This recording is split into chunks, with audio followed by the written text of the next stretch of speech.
children, welcome to your own Akash Byju's NEET channel. I am Dr. Pankhuri Meglani, your biology teacher.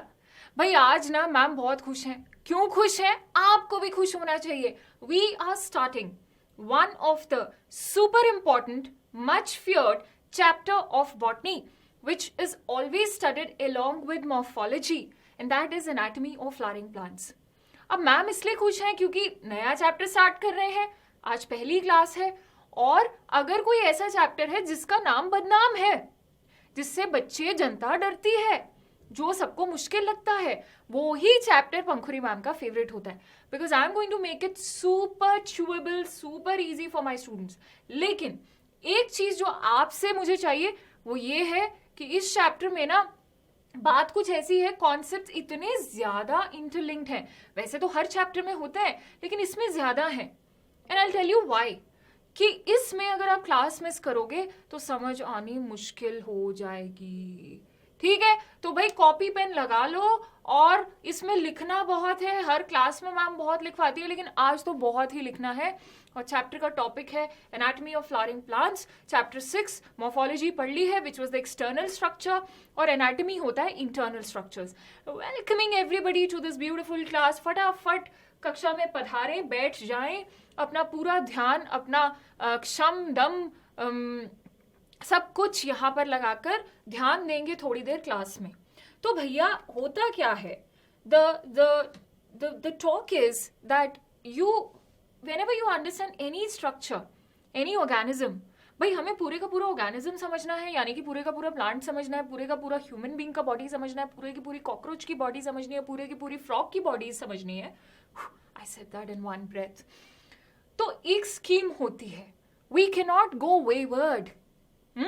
अपनी मर्जी से कुछ भी नहीं उठा के पढ़ सकते हैं. There's a way to understand things, to capture knowledge, to make it palatable. पहले ये मैंने आपको मॉर्फोलॉजी स्टार्ट करते हुए भी बताया था कि द ऑर्डर गोज लाइक, पहले हम पढ़ते हैं जी एक्सटर्नल स्ट्रक्चर और फिर हम चीजों का पढ़ते हैं इंटरनल स्ट्रक्चर. ह्यूमन बीइंग की जो एनाटॉमी है ना, आप ह्यूमन फिजियोलॉजी वाले यूनिट में एक्सटर्नल स्ट्रक्चर पढ़ रहे हो सर के साथ, है ना, कि डाइजेस्टिव सिस्टम कैसा दिखता है, रेस्पिरेटरी सिस्टम कैसा दिखता है. एनाटॉमी ऑफ ह्यूमन बॉडी आपका मेडिकल कॉलेज का पहला सब्जेक्ट होगा, जिसमें आप एक्चुअली बॉडी को डाइसेक्ट करोगे और आप एक एक ऑर्गन का इंटरनल स्ट्रक्चर पढ़ोगे. भाई इस ऑर्गन की नर्व सप्लाई क्या है, इस ऑर्गन की ब्लड सप्लाई क्या है, इसमें टिश्यू कैसे अरेंज्ड है. ठीक बात है. तो प्लांट की एनाटॉमी आप 11वीं में ही पढ़ रहे हो. दैट इज द जिम्मेवारी that we have. Now people, let me remind you what you studied in junior classes, कि भैया what is the organization in various phylums or various divisions. Organization of the body is a very important topic. आपने animal kingdom में पढ़ा है. Cellular, tissue level, organ system level. What are these? These are levels of organization of the body of an organism. If I talk about plants, बच्चों, if I talk about our flowering plants, the organization goes like cells assemble together to form tissues. Yes, ma'am. But these are plant cells organizing themselves to form plant tissues. And plant tissues organize themselves to form tissue systems. That is where plants are different from the animal body. Do you agree? We all have tissue systems. Our tissues assemble together to form organs. But in plants, it's simpler, so to say, and tissue systems assemble together to form organs. Okay, they have organs and there are no organ systems. So the root, the stem, the leaf that you studied with ma'am. We are going to be talking about the vegetative organs. क्योंकि भाई flower तो modified stem ही है ना, और fruit तो ovary है flower की. लेकिन root, stem, leaf जो ये वेजिटेटिव ऑर्गन्स हैं जो जिंदगी भर रहते हैं प्लांट में, बेसिक ऑर्गन्स, इनकी एनाटॉमी क्या है वो इस चैप्टर की गाथा है. तो प्लांट सेल आप सेल वाले चैप्टर में पढ़ चुके हो, बचपन में भी पढ़ चुके हो. हमने difference between animal cell plant cell भी पढ़ा सेल वाले चैप्टर में. इसीलिए this was the reason ma'am taught you cell before the chapter of anatomy. या अब ये सेल प्लांट टिश्यूज बनाएंगे, तो इस चैप्टर में हर क्लास में आना इसलिए अनिवार्य है बिकॉज अगर हम टिश्यू लेवल पे नहीं समझेंगे ना प्लांट बॉडी को, तो कतई टिश्यू सिस्टम्स ना समझ आएंगे। और अगर हमने टिश्यू सिस्टम लेवल पे प्लांट बॉडी को नहीं समझा ना, तो कतई ऑर्गन नहीं समझ में आएंगे कि भैया रूट में टिश्यूज और टिश्यू सिस्टम्स कैसे असेंबल्ड हैं। तो तुमने अपनी मनमर्जियां जो अभी तक कर ली हैं, अपनी मनमर्जी से क्लास में चलते फिरते जो आते हो, मेरी आपसे दरख्वास्त है, आप ही के भले के लिए, मेरे भले के लिए नहीं।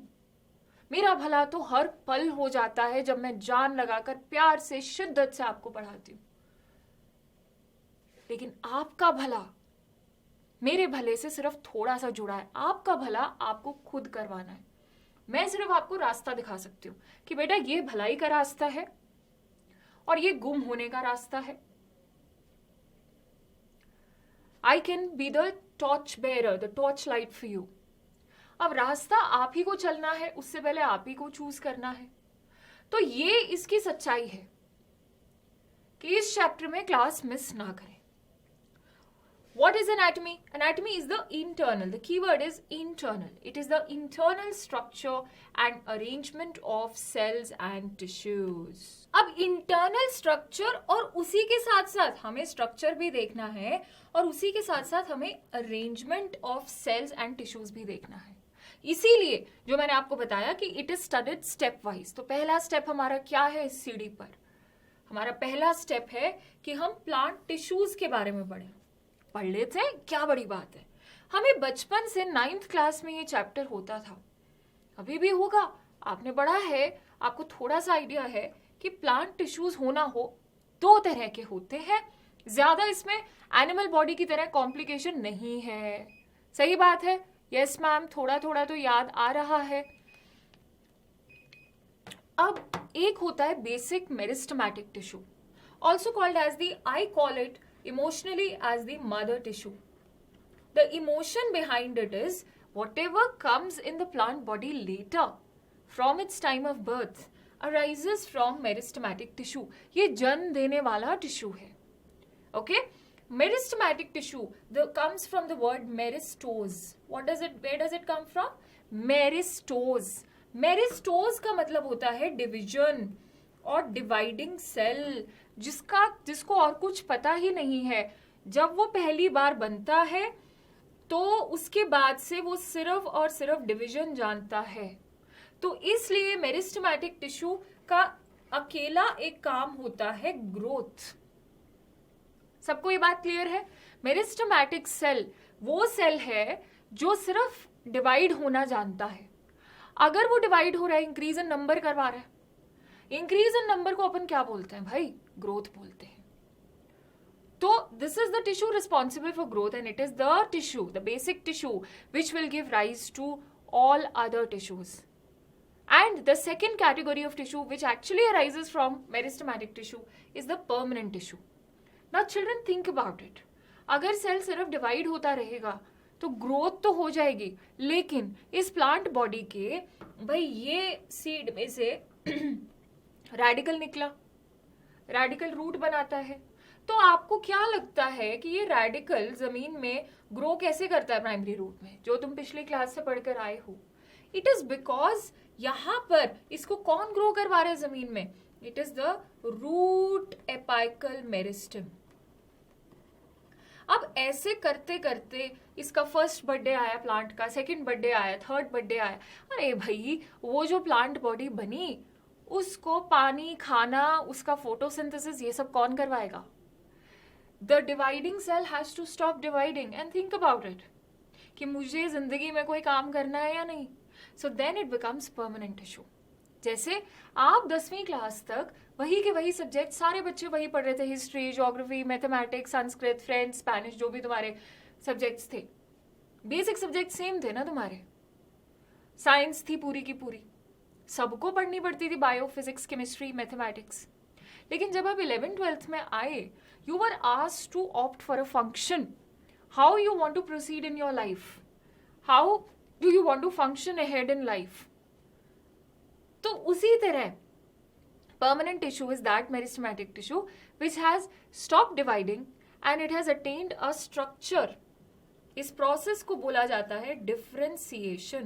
This is a very generic term. आप बॉटनी के बेसिक्स पढ़ रहे हो. फर्स्ट चैप्टर और first class of every chapter is the foundation building class and I am going to give you a lot of basics. आप जरूर लिखते रहिए. ये सेशन सबके साथ शेयर कर दीजिए, बहुत जरूरी है. और जो लोग नए आए हैं क्लास में वो चैनल को सब्सक्राइब जरूर करें, बिकॉज यहाँ पर जैसे बॉटनी समझ में आएगी कहीं और नहीं आएगी. हाँ, जितनी खुशी से, जितनी डिटेल में, जितनी एग्जाम ओरिएंटेड. डिफरेंशिएशन का मतलब अब मैंने एक स्ट्रक्चर ले लिया है. अब मुझे पता है कि मुझे कौन से क्लासरूम में बैठना है, मुझे कौन सी बुक खरीदनी है, मुझे किस टीचर से पढ़ना है. तभी आप यहाँ पर हो. सब लोग नहीं है. जिसको जो फंक्शन चूज करना था, किसी को पायलट बनना है, किसी को इंजीनियर बनना है, they have chosen their subjects. तो स्ट्रक्चर और फंक्शन अटेन कर लेता है. ठीक है. अब मेरिस्टेमेटिक टिश्यू को और जानते हैं. अभी तक हमें इसकी एक फितरत मालूम है कि ये लगातार डिवाइड करता है, हो ना हो. इसको ये जरूर मालूम है. तो अक्सर ये क्वेश्चन आता है, what are the features, what are the characteristics of the meristematic cell, meristematic tissue. तो बच्चे फिर रटना शुरू कर देते हैं. The cell looks like this, this is the shape of the cell, this is how the nucleus looks, this is how the cytoplasm is. Now we are going to think together. Let's brainstorm and arrive at what is written in the textbook. भाई ऐसे ही पढ़ी जाती है botany ma'am के साथ. अगर ये actively dividing cell है, तो भगवान की कृपा से और आकाश बायजूस नीट की कृपा से अपन सेल डिवीजन तो पढ़ चुके हैं. अपने को पता है the different phases of cell division. अपने को पता है इंटरफेज में क्या होता है साइटोप्लाज्म के अंदर. अपने को पता है इंटरफेज के कौन कौन से फेजेस हैं, G1 phase, G0 phase, S phase, G2 phase, वो सब. सही बात है. तो जरा सोच कर देखो कि अगर एक सेल को यही मालूम है, यही जिम्मेदारी दी हुई है कि तुझे डिवाइड होना है, तो वो आपको माइक्रोस्कोप के अंडर साइटोलॉजी में कैसा दिखेगा. Cytology is all observational. कैसा दिखेगा? क्या उसकी वॉल थिक होगी? क्या उसकी एक पर्टिकुलर शेप होगी? क्या उसका साइटोप्लाज्म लाइट दिखेगा माइक्रोस्कोप में स्टेन करने के बाद, या बड़ा पैक्ड और डेंस दिखेगा? क्या उसका न्यूक्लियस छोटा सा पेरिफ्री में दिखेगा, या उसका न्यूक्लियस काफी बड़ा सेंटर में दिखेगा? अरे भाई सोच लो. सोचोगे तभी कहीं पहुंचोगे. Now this is what is all that rattafication janta does. Since it is an actively dividing cell, it's cell wall is going to be thin. It is not resting. It is not resting to get the wall thickened with anything, with a deposition of anything. It's a simple cellulosic cell wall that's going to be cut. Okay? So, the first thing is thin cell walls. Now it is going to make sense to you. Earlier it would be like, oh my god, वही के वही सारे points आ गए जो हर teacher देता है. या यहाँ पर समझ भी आएगा, मजा भी आएगा. अब न्यूक्लियस तो लार्ज होगा ही होगा. भाई सेल डिवीजन की क्लास में पहली ही लेक्चर में मैम ने बताया है कि प्रिपरेशन जब होती है, सेल कम से कम डबल हो जाता है अपने साइज का. न्यूक्लियस भी बड़ा हो जाता है. क्यों? उसके अंदर भी तो डीएनए रेप्लिकेट होगा, उसके अंदर भी सामान बढ़ रहा है, और साइटोप्लाज्म में सारे के सारे न्यूट्रिएंट्स डबल हो जाएंगे.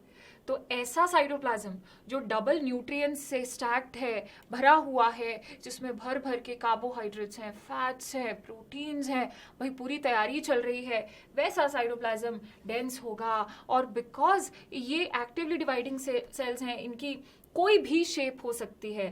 दे are polymorphic in nature. Polymorphic मतलब कई तरह की शेप और साइज दिखाने वाला. Okay. And they will not have any intercellular spaces. They will not have spaces. They are so dividing cell कि इनके पास कम ही जगह में ये बहुत सारे होते हैं. अच्छा, एक वर्ड एनसीईआरटी मेंशन करती है, आइसोडायमेट्रिक. आइसोडायमेट्रिक का मतलब होता है ऐसा देखा गया है कि ये सेल्स हर साइड से इक्वल होते हैं. शेप कोई भी हो, लेकिन ये हर एक साइड से इक्वल होते हैं. ऐसे सेल्स को बोला जाता है आइसोडायमेट्रिक सेल्स. 6 पॉइंट हो गए. 6 पॉइंट हो गए. अब जब प्लांट की ग्रोथ होती है, हाँ, ये आपने सीड लगाया सॉइल में बड़े प्यार से. अब ये जब प्लांट ग्रो करता है तो सबसे पहला जो एम्ब्रियो से आने वाला एम्ब्रियोनिक मेरिस्टमैटिक टिश्यू होता है, उसको बोलते हैं प्रोमेरिस्टम। उसके बाद हमारा डेवलप होता है प्राइमरी मेरिस्टम। कौन सा डेवलप होता है? Primary meristem. और लेटर ऑन डेवलप होता है सेकेंडरी मेरिस्टम। अब ध्यान से बात सुनना, आपने अक्सर ये सुना होगा कि एनिमल्स में growth is limited, growth is definite. हम पूरी जिंदगी ग्रो नहीं करते, लेकिन प्लांट्स में growth happens through out the life of the plant, through out the life of the plant. ऐसा क्यों? शुरू में जब प्लांट बनता है, जैसे कि मैंने आपको एग्जांपल दिया, इस एम्ब्रियो से जब प्रो मेरिस्टम प्राइमरी मेरिस्टम में चेंज होगा तो ये रेडिकल रूट बना देगी। अब ये उसी तरह स्टेम भी बन जाएगी, लीव्स भी आ जाएंगे, सारा कुछ हो जाएगा। लेकिन जब प्लांट बूढ़ा हो जाएगा ना, तो उसमें एक सेकेंड ग्रोथ होती है which is called secondary growth. यानी कि वो बुढ़ापे में भी बड़ा होता है, हमारी तरह नहीं होता है। ओके, दैट इज कॉल्ड, इसका मतलब ये नहीं है कि प्लांट मरेगा नहीं, लेकिन वो एक फेज दिखाता है later on in life which is called secondary growth. अब जहां पे भी ग्रोथ करवानी है, ये तो हम पक्का कर चुके हैं कि वहां पे मेरिस्टमैटिक टिश्यू को बनाना पड़ेगा। यस मैम, यही करता धरता है नए सेल्स बनाने का, यही फैक्ट्री है नए सेल्स बनाने की। लेकिन वो सेकेंड फेज ऑफ लाइफ में भी, बुढ़ापे में भी, ये सेकेंडरी मेरिस्टम को फिर से परमानेंट टिश्यू बनाने पड़ेंगे, क्योंकि तब जो बॉडी बनेगी, बूढ़ी body, I am just saying it's not Burhi body पर से, I am just saying it at this level, क्योंकि अभी आपको टेक्निकल टर्म्स तो समझ में आने से रही। भाई मैं क्यों आपकी जिंदगी को मुश्किल करूं, तो हम एक कहानी की तरह समझ रहे हैं, प्यार से। ये catch of the story is, ध्यान से सुनना इस बात को, ये वाला जो मेरिस्टम है, सेकेंडरी मेरिस्टम, या ये जो फिनोमिनन है, दूसरी बार ग्रोथ होना, सेकेंडरी ग्रोथ होना, ये सिर्फ डाइकॉट फ्लावरिंग प्लांट्स में है। मॉर्फोलॉजी में पढ़ा ना, मोनोकॉट्स होते हैं, डाइकॉट्स होते हैं, दो कॉटिलिडन वाले। तो डाइकॉटिलिडनस एंजियोस्पर्म्स में ये सेकेंडरी मेरिस्टम आएगा और सेकेंडरी ग्रोथ यानी कि सेकेंड फेज ऑफ ग्रोथ दिखाएगा। Is that clear? इतना क्लियर है? चबाते जाएं, आपको उतना ही दूंगी जितना आप चबा सकें, डाइजेस्ट कर सकें। ठीक बात है। अब जैसे कि मैंने बोला, प्रो का मतलब ही होता है लाइफ में पहला, कोई दो राय नहीं है। It is the first formed meristem. जब सीड जर्मिनेट हुआ तो सबसे पहले, भाई सीड के अंदर क्या है, मॉर्फोलॉजी में पढ़ा, सीड कंटेन्स द एम्ब्रियो ना बाबा। So when this embryo attempts to come out of the seed, it is owing to the promeristem. तब भी तो उसको धक्का लगा के ग्रोथ की वजह से ही आना पड़ेगा। It is short-lived. Why? Because it immediately changes into primary meristem. To give rise to the actual root, na? Huh? And it gives rise to primary meristem. Easy? No problem? Very good. उसके बाद आगे चलते हैं, primary meristem. अब सुनो जरा ध्यान से, जैसा कि मैंने कहा धीरे धीरे खिला रही हूं मैं, बड़े प्यार से। तुम्हें सिर्फ अब बैठना है और अपना रेडी रहना है, मुंह खुला रखना है चबाने के लिए। अब क्या हुआ, प्रो मेरिस्टम ने प्राइमरी मेरिस्टम बनाया ना, तो ये जो रूट की डेप्थ है, this is owing to the primary meristem, जो टिप पे होता है यहां पे। उसी तरह प्लूम्यूल हमने पढ़ा मॉर्फोलॉजी में, फॉर्म्स द स्टेम। तो स्टेम की जो हाइट है वो भी यहां पर प्लूम्यूल पर आपका प्राइमरी मेरिस्टम है, और इसी को बोलते हैं प्राइमरी ग्रोथ, जिससे हमारी प्लांट की एक इनिशियल बॉडी बनती है, बच्चा बड़ा होता है। So it is responsible for primary growth. This is primary growth, कि भाई हमारी रूट की जो डेप्थ हो जाएगी ग्राउंड में और स्टेम की एक हाइट हो जाएगी। So causes increase, what is the function of primary meristem? It causes increase in the root and shoot length. अब based on the location, primary meristem का एक टाइप है apical meristem, but apical meristem is according to the location of primary meristem. According to the location, because it is located at the apices of the root and the shoot. This is called as root apical meristem, and this is called as the shoot apical meristem. Ram and Sam, I call them. Ram and Sam, Ram and Sam. Give rise to primary tissues. यानी कि ये जो root और stem बन रही है ना, ये रैम जो है ये इसकी डेप्थ बढ़ाता जा रहा है. सुनो ध्यान से, स्क्रीन पर देखो, मेरी तरफ नहीं. लेकिन ये जो पीछे रह गया ना टिश्यू, ये तो आगे बढ़ता जा रहा है क्योंकि सेल्स इंक्रीज होते जा रहे हैं. रैम आगे बढ़ता जा रहा है, इधर सैम आगे बढ़ता जा रहा है. ये जो पीछे रह जाता है ना, it changes into permanent tissues, and those are called as primary permanent tissues. पहली बार आने वाले permanent tissues. Ma'am what are these permanent tissues? Ma'am ये नहीं चमका, चमकना चाहिए ही नहीं. If you understand, very good. If you don't understand what are primary permanent tissues, superb.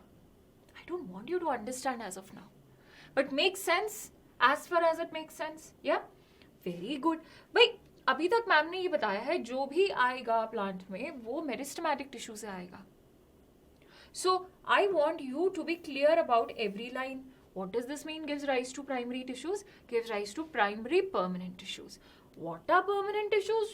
Lord knows. Nobody knows. Yeah? Okay, happy.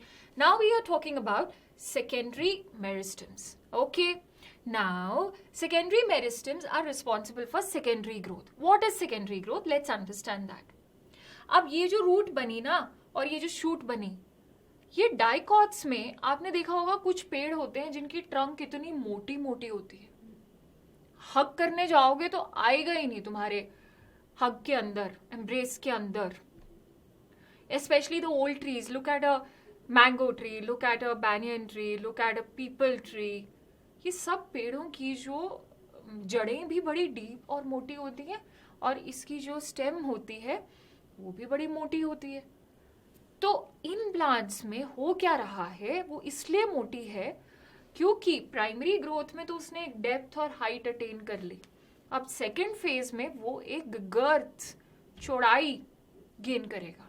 So the key word for secondary is girth और the lateral growth, sideways growth. तो ये इस तरह से इनको cylindrical meristem भी कहा जाता है. ठीक है, क्योंकि ये कैसे, अच्छा lateral is also according to the location.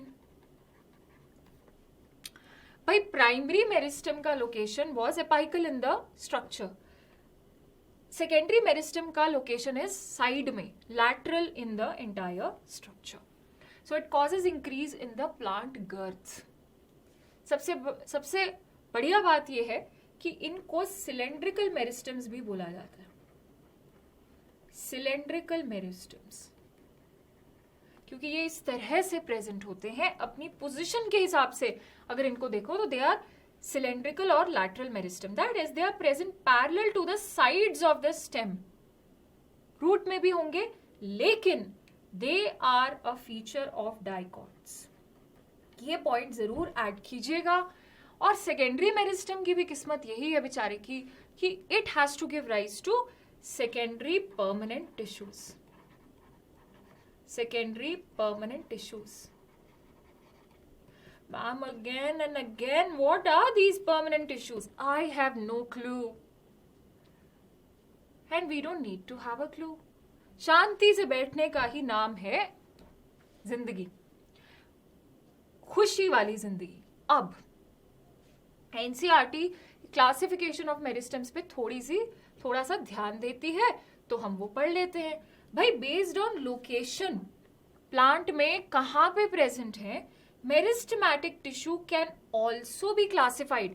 अभी तक हमने कैसे क्लासिफाई किया मैम? अभी तक हमने कैसे क्लासिफाई किया भाई? Based on the origin, primary, secondary. Okay, so this was based on the origin. मैं यहां पे लिख देती हूं आपके लिए. ओरिजिन के बेसिस पे primary and secondary, no problem at all. But based on the location, we have apical meristems, which are nothing but primary meristems.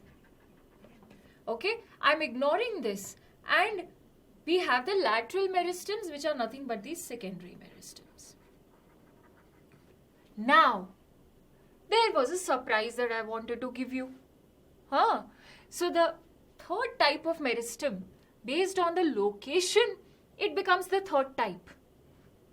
Okay, so number 1, number 2, number 3. इसका स्क्रीनशॉट जरूर लीजिएगा. अब इंटरकैलरी मेरिस्टम क्या होता है उसकी कहानी जानेंगे, फिर आगे की बात करेंगे. ठीक है. अब क्या हुआ, ये एक स्टेम है, इसमें एपेक्स पर हमारा सैम बेचारा काम करता जा रहा था, स्टेम को ऊपर बढ़ाता जा रहा था, और जो पीछे रह गया था वो लगातार परमानेंट टिश्यू में चेंज हो रहा था. ये आगे बढ़ता जा रहा था और ये परमानेंट टिश्यू में चेंज होता जा रहा था. लेकिन कहीं कहीं पे एपाइकल मेरिस्टम, कहीं कहीं पे apical meristem delays to transform into or differentiate into permanent tissues, which we have marked with a blue color or green, however you are visualizing. These apical meristems, which are not becoming permanent tissues, are called as intercalary meristems. Ultimately,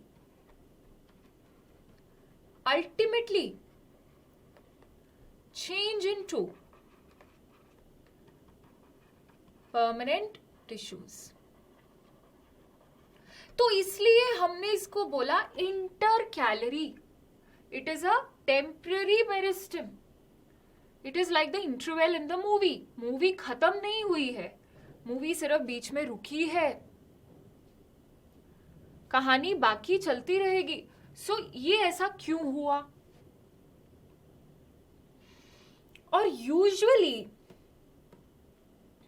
intercalary meristems are found in the nodes of the stem or the base of the leaves. बात तो आसपास ही हो गई ना. Node और base of the leaf बोले तो हाइपोपोडियम are attached. क्यों?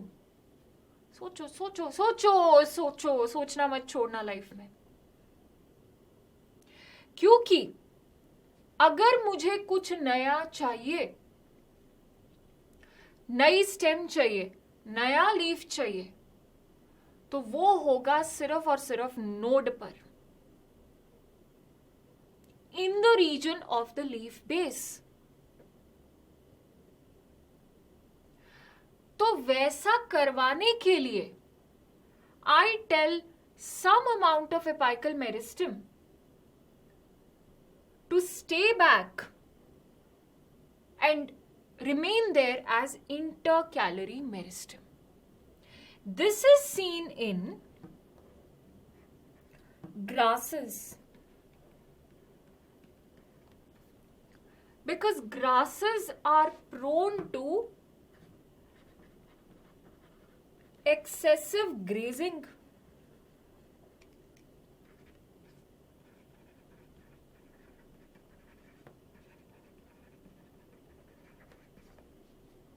बहुत ज्यादा हर्बीवोर्स ग्रासेस पे फीड करते हैं, तो ये एक ऐसा इवोल्यूशन हुआ होगा कि भैया ग्रासेस तो फिर मर जाएंगी, तो फटाफट नई ग्रास आ जाए, इसलिए हमने इंटरकैलरी मेरिस्टम रख दिया. What is the nature of intercalary meristem? It is also primary meristem. It is also primary meristem. Are we happy? ये जो स्लाइड मैंने भरी है इसमें से कई सारे एमसीक्यू बनते हैं. ध्यान से इसको देख लीजिए, लिख लीजिए या फिर स्क्रीनशॉट ले लीजिए. So guys, this was about the classification of meristematic tissue. अगली क्लास में आप और हम पढ़ेंगे in detail about the permanent tissues. Meristematic tissue क्या होता है, उसके क्या फीचर्स होते हैं, what are the classifications of meristematic tissue, इसको अच्छे से जहन में याद कीजिए and then come to the next class to understand permanent tissues with ma'am. See you, bye bye.